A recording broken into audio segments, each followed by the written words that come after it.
মদনদা, এই কমিটি কারা কারা হয়েছে আপনি নিশ্চয়ই জানেন, কি বক্তব্য আপনার? আগে একটা কথা বলে দিই, এই কমিটিতে আমি আসতে পারিনি বলে আমি যেখানে হাউ করে কাঁদছি বা আমায় ক্যান্ডি দাও বা আমায় লজেন্স দাও এরকম কোনো ব্যাপার নয়, বা চুইংগাম দাও, কোথাও একটা পেলে আর কি বয়স হয়ে গেছে। আর তো খেলে নেচে দুদিন বই তো নয়, আর তো 2 বছর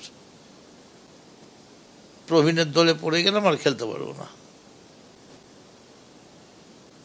সেইটাই তোমার সঙ্গে আমি মজা করে বলছিলাম যে এখনো বল পায়ে দিলে 2-4টা লাথি মারতে পারি, খেললে এখনো খেলা যায়, এটাই একেবার সবার কপাল থাকে না। তুমি যাবে বঙ্গে, কপাল যাবে সঙ্গে। আপনার কি পারফরমেন্সের অভাব আছে বা আনুগত্যের অভাব আছে? আমার কোনো কিছুই নয়, আমার মনে হয় মমতা ভাবছে দিতে পারেনি, চাপ।